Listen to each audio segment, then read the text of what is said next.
I essentially explode. And that explosion, without fail, each and every single day, each and every single time moment, each and every single split second that progresses, following that lack of self-control, there is a grievous amount of regret. There is always regret in the way that I respond to that which is afflicting me egregiously. Always.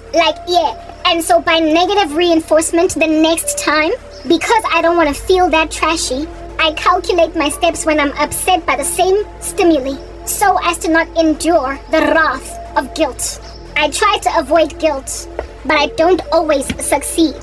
To avoid acting out in wrath and then feel guilty later. I don't always succeed. And the reason I don't always succeed is because I am literally living with the person that drives me up the wall. I am living with people who every so often can act so selfishly, so abusively, so narcissistic, and so disregarding of my person, so comprehensively ignorant of my heart, of my passions, my emotions, my feelings, that I take matters into my own hands just to make myself feel better. And the immediate release of dopamine from basically banging a door, throwing things all over the show, feels good until I've calmed down, because I'm creating a thumbnail on Canva. Or I am watching my content that can also be quite cathartic depending on the day. Or I am producing this content. Basically, when I finally do calm down, I realize that this here calm space that I am in was always a feasible goal. It was always an attainable goal. But I decided to, basically before I arrived at the attainable goal of peace, I decided to detour into guilt-inducing wrath reaction. So now my peace is mixed with guilt. My calm. So negative reinforcement trains me to basically cut the middleman out, wrath-inducing guilt, and just go straight to the cathartic activity that calms me down, that when I finally arrive at it, I'm not even thinking about this person, this thing, and what in the world under heaven went down. I will give you a story actually that happened last night, and I did not speak about it because it was already so early in the morning. It was already like midnight. It was already like 45 minutes past midnight, going like 1:45 or whatever. And so because I did not want to still be here at like 5 a.m. in the morning still talking, because I can go for hours on end, and because my heart was so passionate last night with all of this sorrow, I was going to speak for hours. And because I this thing happened after basically hours. It happened after I was content. I was prepared. I had determined to take a break and not do work. And I was okay for the day until something happened that really maddened me. And usually I conquer all that maddening of my person by doing this work. But when it's a certain time of day, I don't push work anyway. I don't force doing a video, because I don't want to steal into my sleep. And I also don't want to steal into the night, because I have a routine, a schedule that I'm very anal about. I'm pedantic about it because it keeps me sane. And when I can't do certain things that I do within certain hours of my jam-packed 16-hour day, I feel robbed of order. And my life is severely chaotic, or at least that which encircles me. So the only order I have is my schedule. It's my routine. Go and read it up in any psychology magazine. You will know that creating a routine can help a person escape all manner and kinds of afflicting stimuli on the earth. Anyway, moving on. Okay, cool beans and bananas. So with that being a thing, let me just highlight what in the world happened yesterday. And I'm only now talking about it. And not just, that's not the only thing that happened yesterday. It was a sea of things, a plethora. As I told you, I'm being doused as with paraffin by occult indiscretion. Like people who are just crazy in the occult out here afflicting me with the exact same stuff. And so I never really know what to touch, who to speak about first, next, and in the middle. And so for those reasons, I hope to cover them all in just this like badge, because after all, they're all so similar. It's pathetic. Anyway, whatever, moving on. My mom had guests yesterday. My uncle and aunts, basically my mom's peer relatives. Her brother, her sister, a cousin that is their age. My cousin, but he's like their age. She was like born first early and everything. Basically, the elderly were out here having post-New Year's gatherings, seeing as they did not see each other last year. They did not spend Christmas together, they didn't spend New Year's Eve or whatever together, so they decided that they're gonna have like a early year, like open year luncheon, whatever. My mom, I despise it when my relatives come over here, because Everybody's walking around like they did not just break me. Everybody is like, Papa, my whole life is encircled by gaslighting. This is the thing that I'm talking about. This is the thing that I'm talking about. Everybody is acting like there is nothing severely, devastatingly wrong with my situation. It's a perpetual state of LP gas, and anybody just needs to switch on a matchstick for this whole thing to explode. It's a powder keg. The reaction of my person to all of their pretense that what's going on with me is a travesty. It's to essentially boycott every last one of their little events. So for a whole decade, I have not been to a single family function. I've not been to a single funeral. I have not gone anywhere. I've just stayed put and said all the best, sent my condolences if somebody has died. I've boycotted for 10 years because y'all are not gonna patronize me with me being immersed amidst you. Because like I said, I can't stand witches because of the fact that they destroy entire ecosystems and then claim like Shaggy that it wasn't them. And when then you raise the smoking gun that you saw in your dreams and visions, they then deteriorate to calling you insane. They call you crazy. They're probably going to put a label on you as psychotic because they trust that most people are going to despise prophesying, dreams, visions, and write you off as schizophrenic, paranoid, schizophrenic. So my best way to avoid insults for their crazy and to not be patronized by being amidst a people who deliberately destroyed my future, because my family members are among the mutineers against me. It's not just for my friends and family. It's not just for my friends and colleagues and whatnot. It was my own family. You know how they say keep your enemies close, keep your frenemies closer. Keep your friends close, keep your enemies closer. But in this instance, it's keep your enemies close and your frenemies closer. So my family members are like frenemies. They're like fa-memies. They are family enemies. They're like Joseph's brothers. Okay, I've been saying that time and time again. They are betrayers in the worst way, and they are acting like my death would not be just an excruciating stench of awkwardness should it happen after all these years of suffering. Anyway, now that you know that we've put that out there, you can therefore imagine how uncomfortable it is for me to be in the midst of them when I cannot avoid them by simply saying, I'm sorry, I'm not going to any strange birthday party, any strange baby shower, any strange wedding, any strange funeral. Because what in the world? Do you not see I am a taboo? Do you not see I am an elephant in a room that is painted with polka dots, colors that are of the rainbow? Do you not see that I am the awkward stain, the blight among you? And I've got a spiritual gift and you're trying to act like that's nothing. Don't you see? Yeah, okay, so if it's their destinations that we go to, I get to fluff those peacock feathers on some, I'm boycotting it. Like what? I'm standing here with a placard. Look at me, all riotous, in my own little march as a protagonist, with nobody supporting me, but nonetheless I'm taking a stand. I'm a rabble-rouser that way. But it gets excruciatingly uncomfortable when they come here. Last year, the audacity that I endured was of my cousins who were my peers, my peer cousins, literally thinking that they can traipse in here, hopping up and down on a beach ball with a kamikaze mission, imaginative that they're going to make me feel some kind of way uncomfortable after years of betraying me. And it was the first time that they ever pulled that stunt, because they had collectively told themselves that if we can encircle her and act like we're normal, she is going to feel like trash. I ended up making them feel rather like the scum of the earth, and so they've never tried that stunt again. Largely, the only people that can encircle me with their body heat are the elderly. So basically, my mom's peers, because and they're also the ones that I am least disquieted by the company of. They know what they did. They ignored my cause. They completely pretended like this not here is a thing this here is not a thing that should be maintained. That Ngwana is not supposed to be left alone. They've basically dropped the ball on intervention that could have been embarked on to ascertain that I don't continue to get harassed by every one of my peers in the family.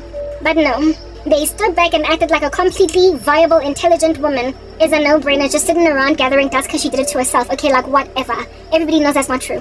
Moving on. So therefore, when my uncle and my aunt and all of these older people are here, it's uncomfortable, but it is the least uncomfortable I could be amidst them. But I did let you guys know of that other super awkward event of last year where these peers of mine literally rocked up in here traipsing like kamikaze kangaroos, like proper. They were on a suicide mission.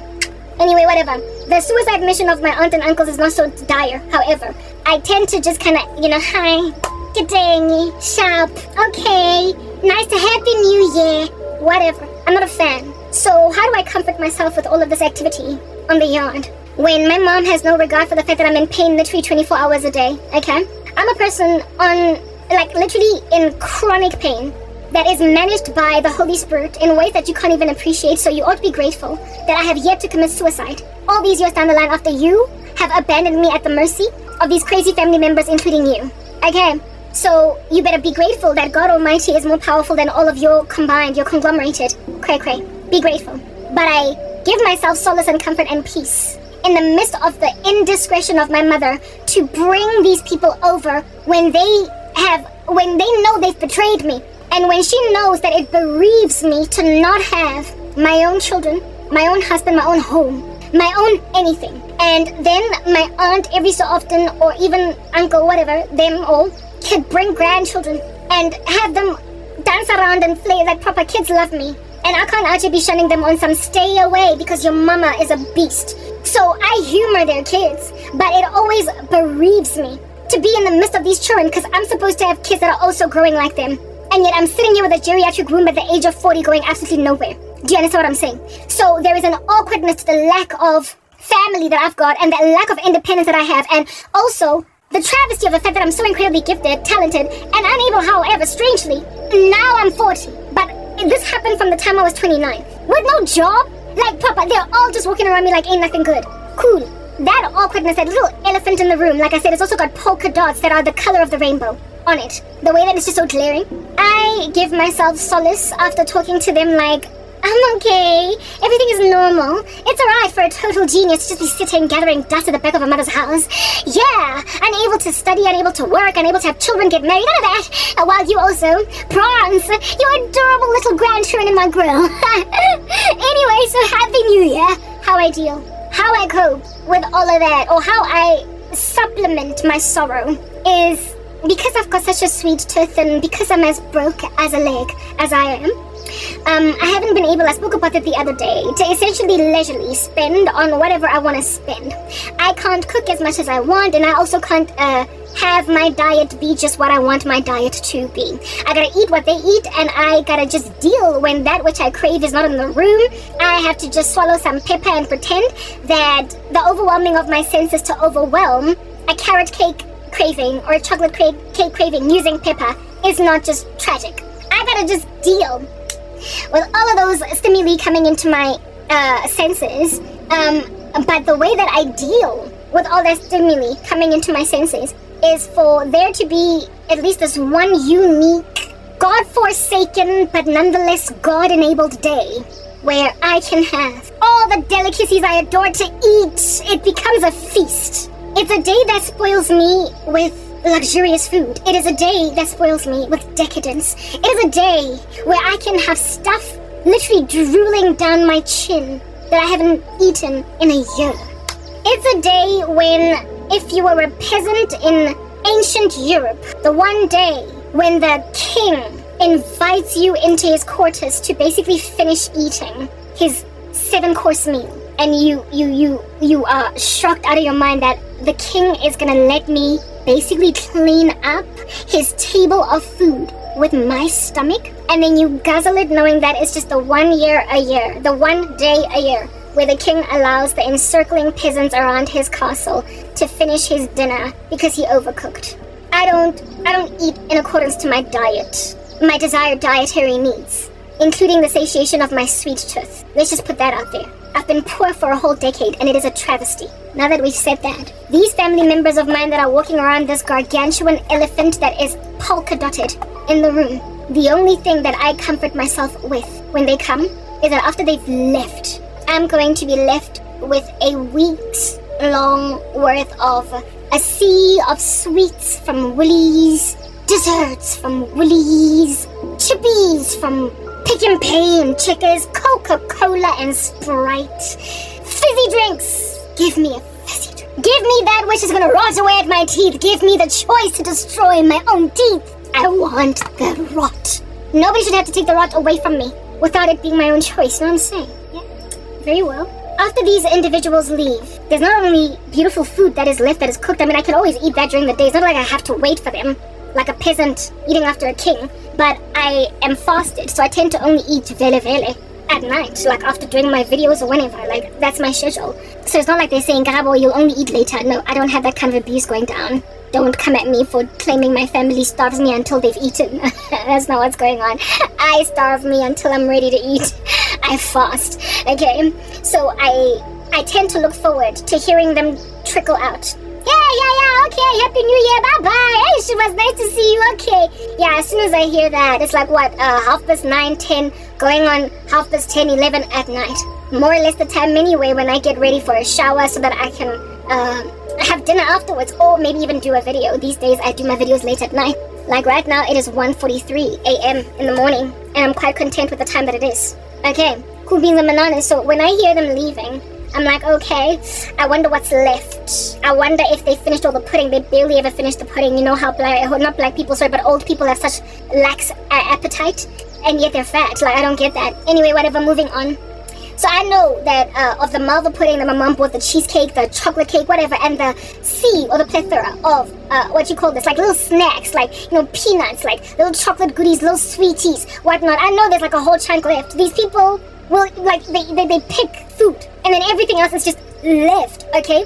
Even when they take pago. So every year when they come here and they eat up a storm, I'm always left with literally like about a week's supply of just like nibbles, man, like nibbles that I'm just chewing on in the wee hours in the morning, delighting myself in the pleasures of life that destroy teeth. Yeah, it's like I'm binging, it's like I'm purging my desire for sweets, seeing as I don't get too satiated. I guess it's a blessing in disguise, because I mean, what in the world would have happened if I was allowed to eat all the sugar I desire? I lack self-control when it comes to sugar. I have to put that out there. I have 7 to 8, depending on the size of the cup, teaspoons of sugar in my coffee. That's me. So thank God for a skinny figure, but I can't even begin to imagine how old I must look under a microscope. Anyway, cool beans and bananas. So yeah, my little sugar cravings have been managed by years of persecution.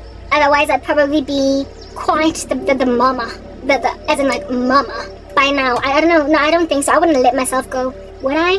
I don't think so. But can't nobody tell what would have happened in 10 years, seeing as people just let that glide right by my nose. Anyway, whatever. Cool beans and bananas. That's what I look forward to. And that's just what I look forward to. And for the past couple of years, that thing that I look forward to has always just given. It's always just awarded me. It's always just reciprocated at the end of the day. It's always just said, it's time, Oliver. Never before has a boy wanted more except tonight. For years, that's been a routine.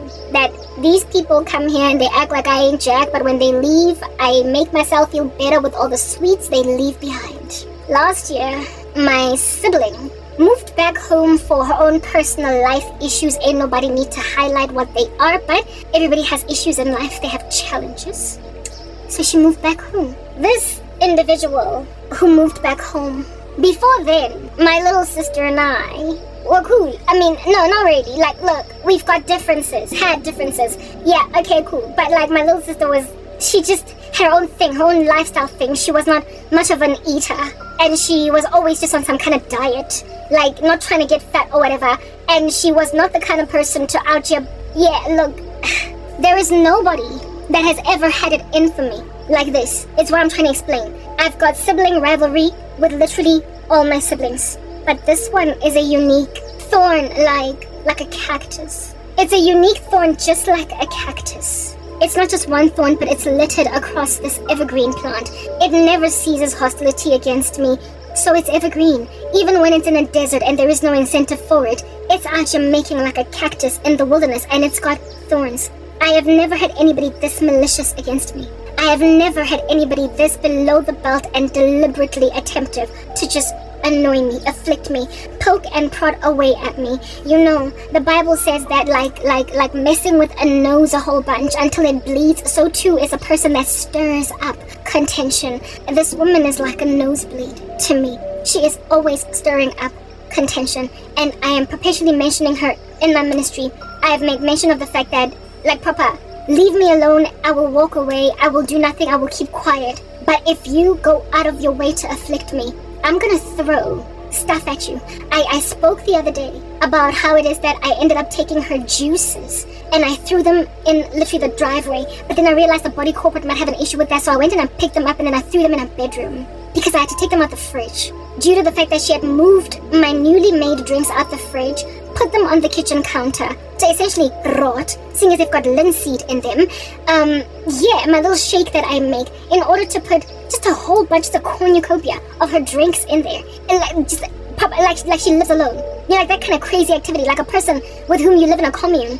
And even though you label your food, they eat it. Even though you put something in the refrigerator, tomorrow you come there and you find it on the counter, rotten. Or after 3 days, it's rotten. You're looking forward to like leftovers. And it's rotten because they've just left it on the kitchen counter to die. Like, Papa, to rot. Like, when somebody gets up your nerves like that, like, you know what I mean? Like, you cannot, just move. Like, get out. Get your own little mini bar fridge in your one room in this commune that you live in, so this person is no longer a terrorist over your food. I do not care very much to mark or label Dijon. If there's yogurt in the fridge, literally it's first come, first served.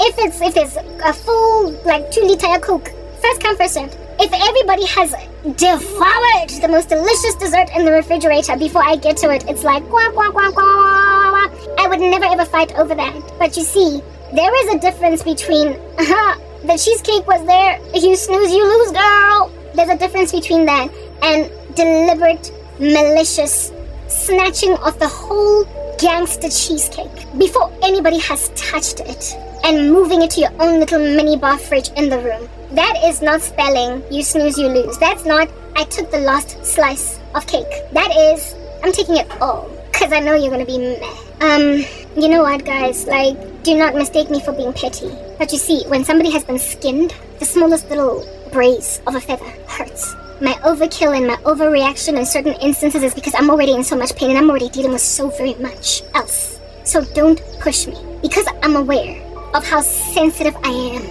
I tend to avoid conflict and confrontation with every bone in my body, because at the end of the day, to live as Christ but to die as gain.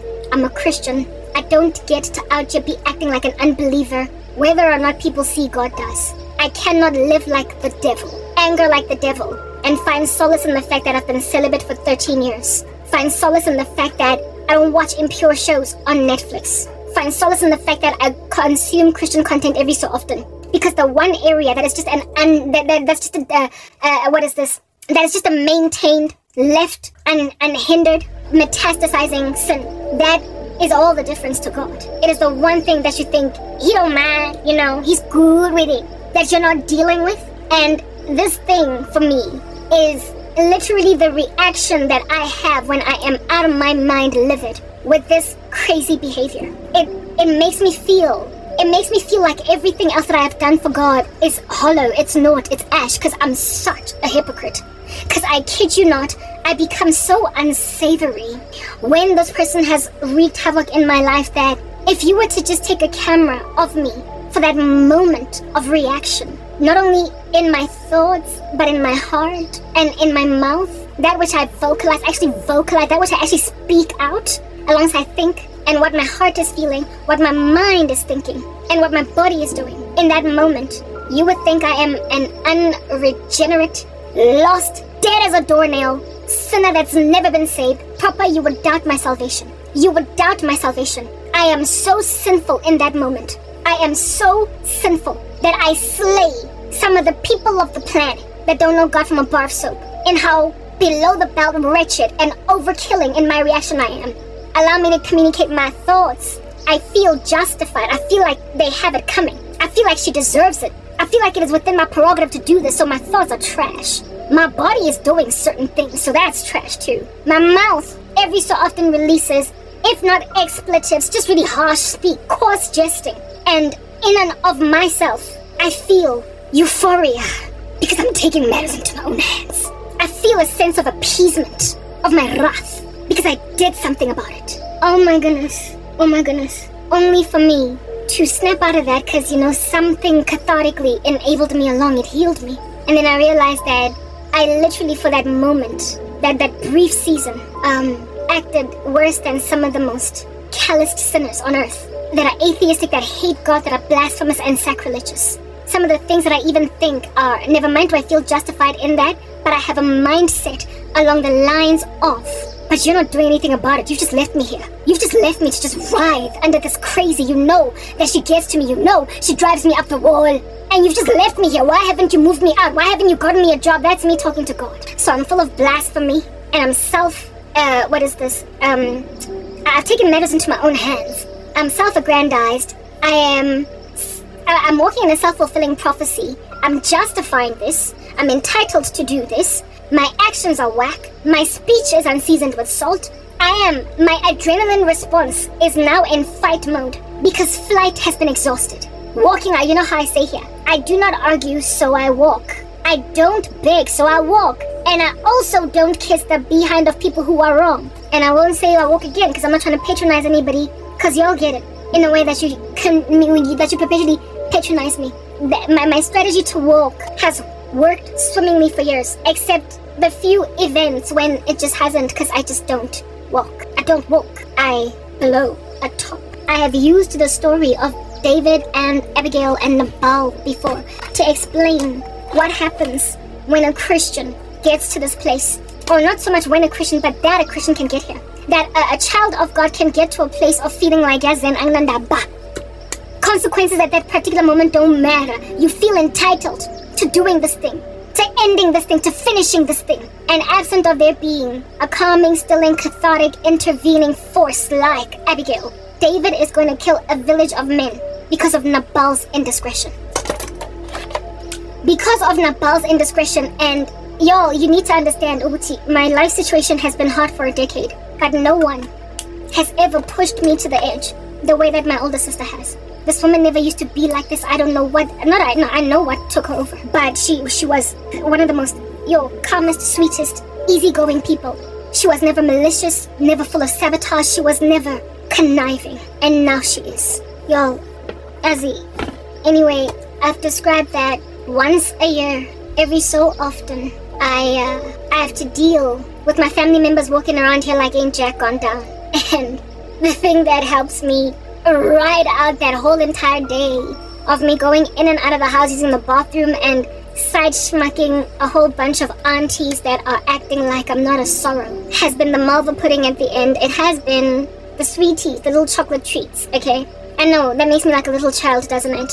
But I've explained as to why even I look forward to that, because I deal with my cravings for sugar with pepper to overwhelm my senses until I want nothing coming in my mouth and a whole bunch of sugar in my coffee. That's how I deal. And I guess I should be grateful, like I said, because then, my waist has been maintained. My waistline has been maintained. But I don't even think I would have ever gotten too fat anyway, but we don't know, okay? It's not in my genes to get fat before pregnancy. I guess some of us get away with more murder than others. Anyway, whatever. Yeah. Yesterday, my aunts, uncles, whatever, the people left, alright? And I went in the house to basically not wash the dishes, they were already washed and everything. And another thing is that usually on these days, because my mother inherently understands, she inherently knows, even though she is in denial about it and is awkward and is with an elephant in the room concerning this issue, she knows that it is this thing hurts me. So she doesn't expect chores from me the whole day when she has guests. Whether it's her friends, like literally everybody makes me uncomfortable. My family members make me uncomfortable. Her own friends, because what are they asking themselves? Wanna how high anyway? Your daughter's going nowhere. She has no job. She's how old now? And she doesn't have children, whatnot. Like, I'm just this taboo that everybody is walking around on eggshells, acting like it's not a thing. That's problematic. So I don't like guests, because I know what's going on in their minds, and I feel patronized by them. But when they're gone, I've got sweets. So like a little child, there is positive reinforcement to basically just calm down, hunker down, and act like this is not abnormal. And I also know that it's one day after very many days, so therefore I'll deal and cope on the other side. So on these days when my mother has got guests that make me super uncomfortable, she tends to not demand any chores of me. She does not demand or expect me to wash dishes, clean up after these people, nothing. She does everything herself. She gets herself all back broken, cooking, and she will clean up and everything by herself because she knows that I want nothing to do with these events. I will not participate. Even my aunt was asking me, so Karab, when are you going to visit me for my birthday? I was like, I'm not coming to your house. I looked her in the face. I was like, I'm not coming to your house. It was so awkward that my mom increased the volume of the TV. So when they want to essentially talk about my apparent agoraphobia, I low-key diss them. And yesterday I low-key dissed my aunt and I flat out told her in her face, I'm not gonna get out of my way to go and visit you acting like everything is normal. I didn't say it in so many words, but I just basically flat out said, no, I'm not gonna visit you for your birthday. I'm not coming to your house. Quiet so I volume your TV, cause not gonna odd, right? So because my mom knows that she tends to leave chores out the way, so for the day I'm kind of like leisurely, and then at the end of the day I eat like a little queen. Yesterday she asked me for a favor, which was a new little thing. It's like they're gaining bravado, they're getting all like comfortable with the situation. Not for as long as the awkwardness is maintained, I've got power. But when then the awkwardness simmers down, I start to feel like, no, listen, I am a dripping tap all day long, the way that I'm so hard to sleep in the presence of. I am a garage band next door of some teenagers that have got untuned guitars. While you're trying to study for your finals in first year med school, you will not be able to get anything done. Like proper, your lives are gonna be weird until you acknowledge that something is wrong. Yeah. So the moment awkwardness starts to simmer down, I'm like, as the garage band kids. And my mom yesterday asked me to wash a whole heap of dishes after she cooked, telling me that her back is killing her. I looked at her with a look on some, you're gonna make me basically look like a servant in front of your guests, with me having suffered all these years, and you're gonna let them think that you cook a whole meal for them, and the only thing I'm good for is to clean. I gave her that look on some, I'll wash the dishes, but you better understand that this is not gonna give. And as I was washing the dishes, because I was so upset, I just was basically throwing them in the cupboards to make it clear that you're not gonna bring guests over that make me uncomfortable and then make me clean up while they're busy dispensing the plate. So she basically left me alone the rest of the day. She thought that she could get comfortable in this dystopia. Every so often she walks in that crazy. But there is a person that lives here that relishes in the fact that I live a dystopian nightmare. She is so calloused and so insensitive. Literally, guys, my sister, like, I don't know what's going on. Every so often my mother reacts to my irritation. My sister, older sister, it's like after I act a particular way, she sits in a corner and is like,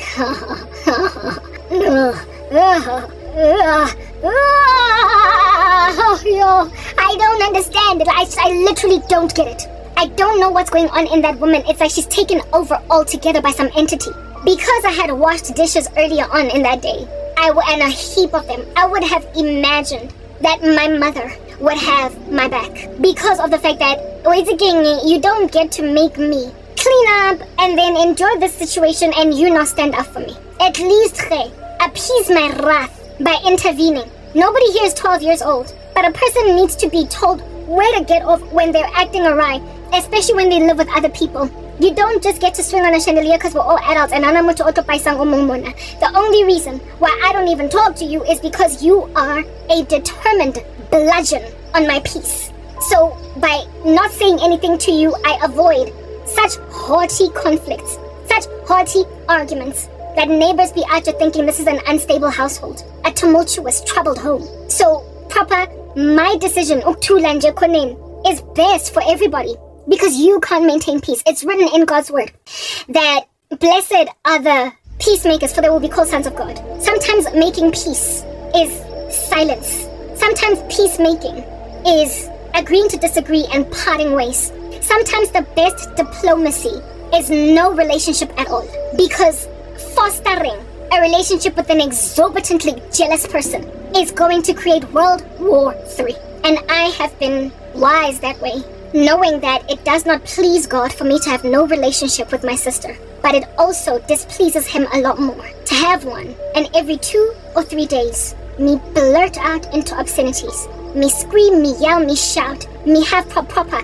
It just works out better. There is a maintenance of peace when there is no relationship. Unjalo with some people. Yeah. Nonetheless, I bet you know where this is going, right? I mean, you've probably figured it out by now. I mean, I can meander, but y'all have gotten to the point. Allow me then to reach the point with you, seeing as I am always the tortoise while you're the hare. I get there late, but arrive nonetheless I do. The sweetie, the chocolate, the ing that were in the fridge, not in the fridge, but in the pantry. I open it and gone. desert. Oh, guys, I say, no, God have mercy. Who's that, fella? Packet daddy popcorn. You know those lethargic. I mean, they are properly tired. They're lethargic. They're slow. They've got sleeping sickness. They were bitten by a tsetse fly. They've got dengue fever. Peanuts and raisins. Hey, don't come at me with that. I was like, I was out there dealing with dengue fever, having peanuts and raisins. Oh, guys. Peanuts are the cheapest nut for a good reason. They're boring. They're not exactly pistachios or pecans. They're not exactly almonds, okay? And they're not exactly also glazed with, like, some beautiful, like, seasoning from, like, proper. Wait again. It's a poor man's meal. It's... Those peanuts are like canned fish. Yeah, like kista, dog. Like, it's protein. It'll get your omega-6s in. But it's a poor man's meal. And so when you're looking at ikan, your lucky fish, as the only thing in your refrigerator, not a refrigerator, but in your pantry, with some bread, while you might be grateful that you're not going to starve, you also feel bummed that you're not going to feast. Because you're just eating. Maybe you might put some mayonnaise on it if there is mayo. But it's a poor man's meal. However, if you were to be left with lucky starfish when you went home last night, you were feasting, and the pantry was full. Not pantry, but the fridge was full of, like, a leg of lamb. It was full of turkey. It was full of a chicken, like a full chicken. It also had salmon in it. And then there was rice and pumpkin and spinach and this and that. Like, yeah, and you're looking forward to basically eating seconds when you get home.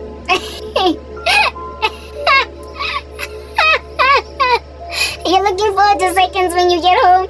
And when you get home, having even denied yourself the popcorn snack at like 4:30 in the office, because you know that you're gonna eat gawad when you get home. You're gonna dig in to that last night dinner party leftover food.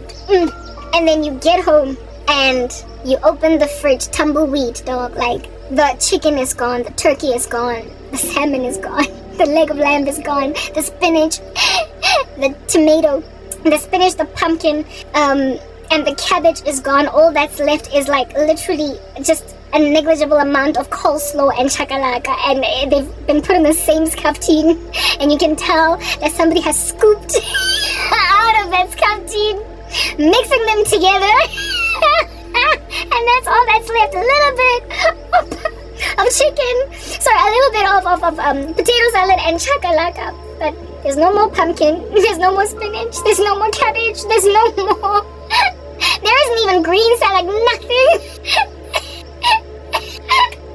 Dumbolo gone, and there's just like this hard pop in the fridge left with this small little coleslaw, and not coleslaw, but the small little potato salad and coleslaw and chicken chakalaka. So that's all that's left. Dude, you were famished. You were famished. You were out of your mind, hungry. You were ravenous. You could eat a cow. And this is all you find in the fridge. But you live with one person. You live it with one person. So you don't know how that happened. They also go to work. So they couldn't have eaten it for breakfast, lunch, and dinner. What would you do? I'm laughing now, but yesterday it was just so freaking infuriating. What would be your immediate reaction? What would be your immediate reaction, guys? 3 stages of trauma. Step 1. Denial.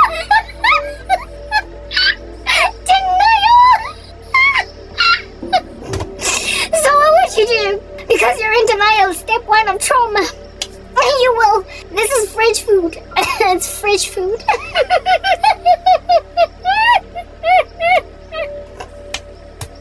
You will look in the cupboard.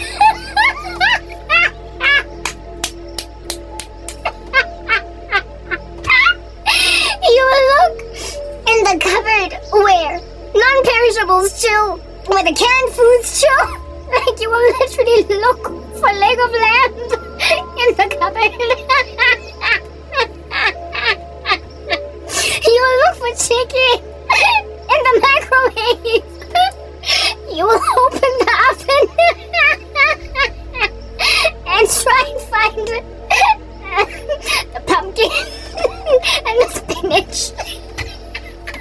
You will look in the cup drawer, in the cup cupboard, where you put your cups and sauces for the tombolo.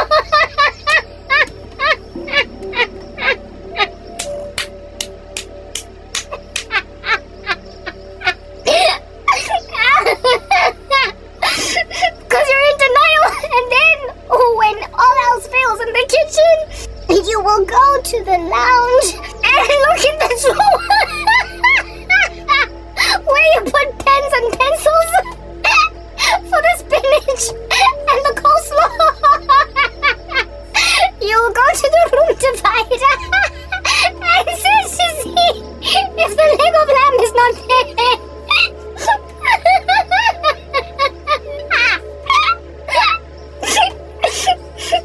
And as you are going through this, step 2 of drama is brewing in you. Anger.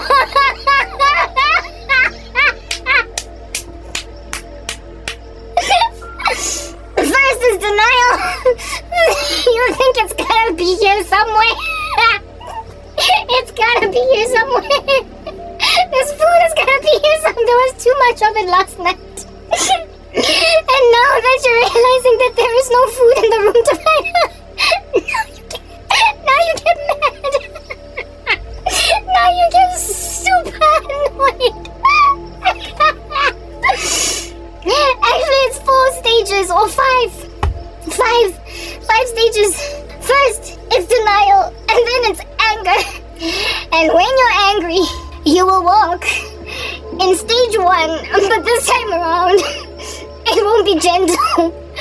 So you will go back to the fridge.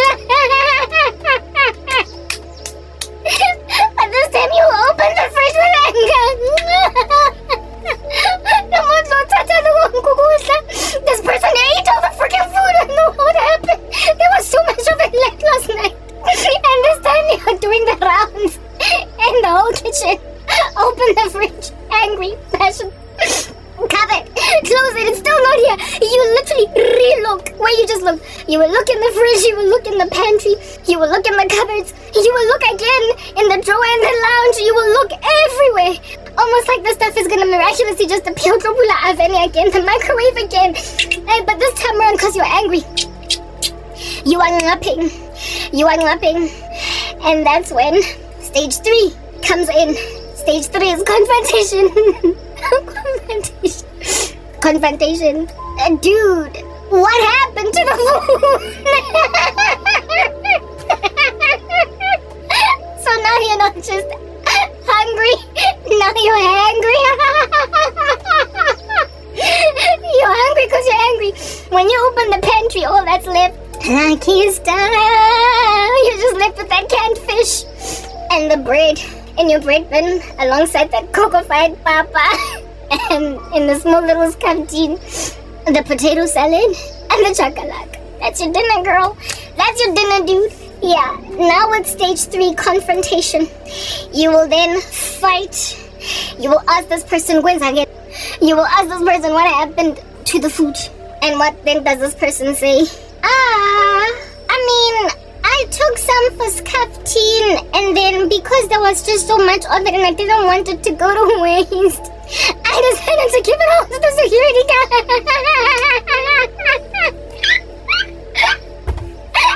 I decided to give it all to the security guard to share with his family because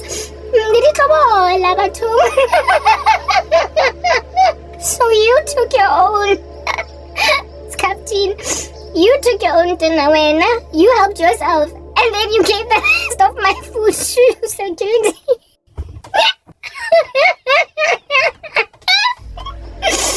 And that is when confrontation then blows up into expletives. You're selfish, you're inconsiderate, you're mean-spirited, you never think about other people but yourself. How could you do this? We spent hours yesterday cooking, and then I get home, and there's nothing for me to eat. You could have at least called me. Should I leave something aside for you? Are you cool? What's this and that? Yeah. And then when you are busy exchanging these pleasantries, this person that is inconsiderate that did this to you will try everything in their power to make it look as if though you're unreasonable to feel that way. You're overreacting. I don't even know what I did wrong. You've got anger issues. You're overkilling. I mean, it's just food. I'll cook for you tomorrow. Fine, I'll go back to the security guard and get the food. I'll order you pizza. The whole time there's no apology, no I'm sorry, no, oh my goodness, whoa, I'm actually really selfish. No acknowledgement of debt, what is the word that I'm looking for? No ownership. Just projection of their own misdemeanors on you to make your reaction look like it is short-fused, like you're intemperate, like you're ridiculous. Within the confrontation stage, the fourth stage then is retaliation after confrontation. Because within confrontation, there's no acknowledgement of debt. There is no admission of guilt. Essentially, there is nobody here that is contrite. So then the reaction, the fourth stage of grief or trauma is retaliation. And this is when revenge is a thing. This is when beef. This is when below the belt strategies. This is when you now start to concoct strategies in your mind like, next time I'm gonna buy myself pizza and sit next to this chick and eat a whole box and offer her nothing. And when she asks for a slice, I'm gonna take it, basically look like I'm giving her a slice, only to throw it on the floor for the dog to eat it, just to make her see what perfectly good food that is made for two people looks like when it's being given to someone that did not prepare it, work for it, etc. To basically make them walk a mile in my shoes, to make them understand how this makes me feel, seeing as there was no acknowledgement of debt. There was no empathy, no sympathy, no connection in reconciliation where a person can be like, oh snap, like really, I messed up. I can't believe I was so selfish in that moment. Literally, an apology goes a long way. Never mind an apology, but an acknowledgement of basically when your eyes are opened to realize, even though in the heat of a crazy thing that you did, it didn't dawn on you that what you're doing is crazy. When you do finally happen upon it, it makes the other person feel as if though, at least I'm seen. This thing did hurt. It's written in God's word that a gentle answer turns away wrath. So a gentle answer would have been, oh my goodness, I don't know what got over me. I don't know what got into me. But please, I'll make it up to you next week. I'm very sorry. I know you're hungry now. I'll go in the car and I'll go and I'll buy you a meal. Just stay home. And then I'll come and bring you something. And then tomorrow, I'm going to come home nice and early and cook. So you can basically enjoy a 7 colors meal. Even if it wears me out, I'm really sorry I didn't think. That is the kind of stuff that can make a person then went through the stage of denial, checking everywhere, including pantries and